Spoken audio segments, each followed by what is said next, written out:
Welcome back, everybody. It's my buddy. I love these days. You guys know this from time to time, and I think you enjoy this. We take a pivot from talking about Johnny Knoxville to talk about topics that are a little less silly than our usual fare. Today's one of those days. We're talking about disappointment, specifically with teenagers, so parents are going to love this. My radio buddy, Colleen Lindstrom, made a post recently about her amazing son, Ollie. There he is right there. Here's the deal. Ollie just graduated high school and was planning to go to the University of Minnesota to play baseball next year. However, listen to this. An injury changed those plans, teaching him some very valuable life lessons. Talk about turning lemons into lemon pound cake. Here now to talk more about it, give it up for Colleen Lindstrom, everybody. I had a little disappointment of my own. I was going to say, Colleen had a little disappointment. You were going to get the walkout. I was going to hug you, but we can't really have you walk today because... My shoe broke on the way in. You guys, my shoe literally broke. Leo has shoe cam. Oh my gosh, his shoe cam there. I'm like marching in. Wait. Your shoe looks like it's in jail. Look at that. Leo, take that shot. Yeah. Too, because I love these shoes, but I'm like marching in and I'm like, these are feeling loose, and then suddenly I'm like, oh, they're gone. Yeah. And so I came in with one bare foot. Okay. And then I taped it together just for you guys. That's right. But it might come off again. You don't know. It might come off. That's how you pivot. That's right. Expand on this in whatever direction you want about the moment, what happened. We haven't really, we waited for this. So Ollie, he was my 18-year-old. He just graduated from high school. We're so proud of him. He had a UCL tear. It tore right off the bone. That's gross. Put your breakfast down. In February of 2024, he had surgery on that. That's a pitcher's injury. And actually, fun fact, normal people don't use their UCL. Like, we could tear our UCL, it would be no big deal. We wouldn't even know it. You and I would never know. Like javelin throwers and pitchers, they need that thing. So he had to get it repaired, which then put him into a program to heal from that. And then he came back. But what happened, and we've learned that this is kind of typical, is he started to get pain in his shoulder.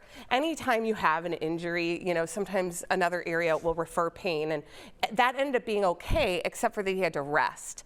So he only got 6 innings in his high school season. Well, Ollie had committed to play baseball at the University of Minnesota when he was a junior. Yeah. When he was a junior in high school, before the injury.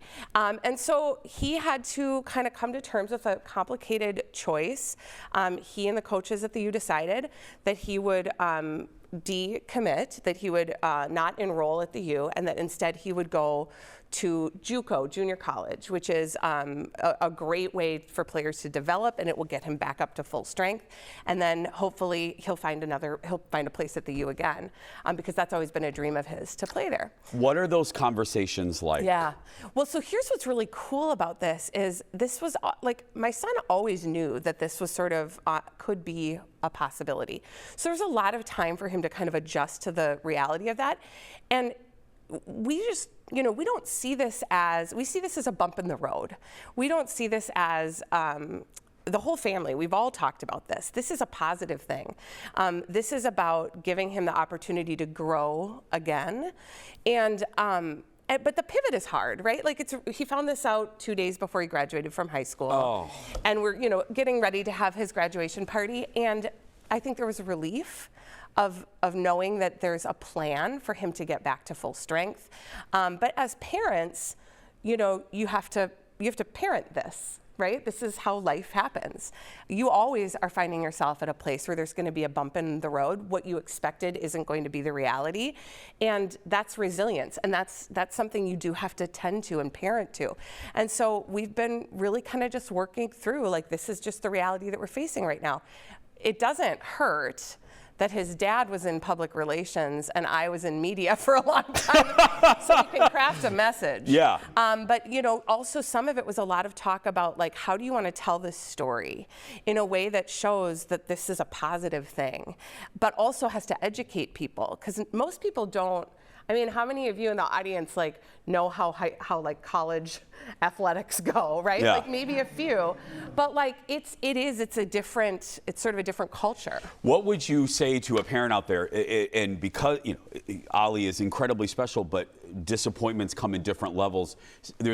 I know there's a parent watching in Chicago or Detroit or somewhere where they are having a conversation with their 18-year-old, 17-year-old about some sort of disappointment, maybe not getting into the college. Yeah. What's your best advice? I mean, it's always important to remember I have 2 other kids too, and we do disappointment a lot at our house. We just do. There's a lot of times where you are in that position where the plan isn't exactly, maybe they didn't get the role in the play that they wanted. Maybe they didn't get on the team they wanted to play on. And our thing is like, you play on the team you play on, and you play your best on that team. You get the role you get, and you do your best in that role. And that's how we show up. That's how we choose to show up in life. And so it is a choice. It is a choice. Do you allow for, I've heard this from people, like a therapist have said, give yourself a couple, you know what I'm going to say, give yourself some couple sad days. Is that We do a 24-hour, you get to mope for 24 hours. That means you get to say whatever you want to say, feel whatever you want to feel, and then it's like, we got to get down to business. Has Ali had these? Kind of. I mean, it was. Because he seems to be handling this. He really is. He's happy as can be. For him, it was like, he had to go shift into like business mode. And I did say, like, take 24 hours to just like not think about it. Be a teenager. Do your graduation thing. And then we'll get into business mode. So now we're in like full-on adulting lessons at my house. Don't even get me started. Oh, we will when we come back. Back in a moment, everybody. Adulting. It needs to be a class. We'll talk. Here with the shoeless Colleen Lindstrom. I'm going to kick it off. Colleen, you want to wave to the Spark Squad over there from Yeah. Hastings? That's Hi. right. Yeah. Hi, you guys. That's right. They're from Hastings. They told me all together. Yeah. I love it. I accidentally thought the shirt said Spank Squad at the top of the show, One can hope. They're going to be back in Hastings now, and they're just forever going to be known as. the Weren't Spank- you in the audience that day? Spank Squad. Yeah. Okay. Would you? I want to talk about adulting. Yeah. Because you and I share a feeling. But do you mind, photographer Eric, who, like you, I think I'm sandwiched between 2 of my favorite parents. Photographer Eric, other than being an amazing photographer, he's equally as good of a parent. You guys are talking about, because we've talked about Ali and advice to give the kid to dealing with disappointment. How about the parent? What do you do? Because I'm sure and now I live in suburbia, so I know, feel it's all this. new. But in the environment of other parents and your friends' kids' parents, do you feel competitive? I don't, because I just find competition to be tedious. Yeah. It's so much work, and I just don't have that in me. I try to opt out of it, honestly. Life isn't a competition. As much as we want to make it a competition, parenting isn't a competition. So I choose to not, I opt out of Olympic competitive parenting. It's never been my sport. Yeah. I'm too busy with my own stuff to worry about what other people are doing. And that makes me sound like, I'm not trying to be nose turned up. I literally don't have the energy for it. Do you put a lot of pressure on yourself? Well, yeah, I think everybody wants to know that they're not screwing their kids up. But I'm of the opinion we're all going to end up on the couch for something. And, if my name comes up, that's. Hallelujah. I mean, let's be real. Yeah. I'm not perfect by any stretch.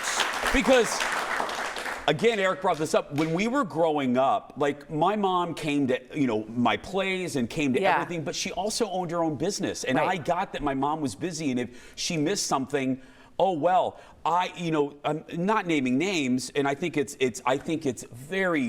lovely. But parents now, I have noticed, girl, they feel guilty if they miss one thing. Yeah. And I'm like, that's a lot of pressure to put on yourself. And here's me at my house. I feel like the schools send way too much communication. So I read 4 words of that. Oh, wow. They do. I'm sorry. And I know why they do it, because people have said, we need more communication. But now I'm like, it's too much. So my kids routinely forget things and I'm like, whoops, I didn't read that. I just am honest about it. I didn't read, that was too many words. Yeah. Let's talk about adulting. Are you teaching? Because we think this should be a class. It really should be. It should be a class. So we're doing this thing at my house, whether my son realizes it or not. Because, he's 18. Like, he's going to go away to college. And I had that panicky moment where I was like, ooh, I think I didn't teach him all the things, right? Because he's got he has to write all of his thank you notes. I am a big believer in thank you notes. And I have I have a thing where I'm like, that person needs to get the thank you note in the mail before their check clears their bank account. So I'm like, sit down. Wow. Yes, I feel very strongly about that. Colleen. I just feel really strongly about that. It's the least you can do when somebody's been generous. How about if they Venmo you, though?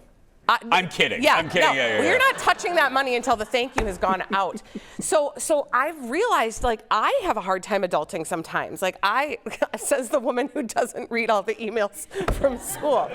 And so, I've been saying to him, hey, we're going to sit down for, an hour and a half, and I have bills I have to pay. I have junk I need to do. You've got stuff you need to do. We're going to do parallel work together. Oh. And so that he can start to realize you don't, as an adult, you don't just you think you're going to have all this freedom to do whatever you want, but the world still needs things from you. Just the simple act, and I know you guys will, just the simple act of bill organizing. Yeah. You got to pay an electric bill, and you have to, and my mom was always very upfront about, I knew that she paid all of my school. Well, she paid for everything, but you know what I mean? But I was unaware of, oh God, I got to sign up at Excel Energy, and I have that fundamental adulting stuff. Yes. Well, and we've always been very open about this is what we do all day, you guys. You think we're just, but we have all of these things that we're juggling, and you don't necessarily see it, but you see the results of it. We've always been big on talking about it. This is how much this costs. This is how much. When my son runs out of money for gas, I'm like, looks like you're not driving until you get paid again. I don't know. That's weird. You better figure out a way. I mean, that's logical consequences. That's right. Yeah. She's logical. We love her. It's Colleen Lindstrom, everybody. Follow her on social. Boom, right there. Colleen Lindstrom. When we come back, wait. I think you want to stick around for this. Okay. Fallon's, a little problem with Fallon's car when we return. Back in a moment, everybody. Oh.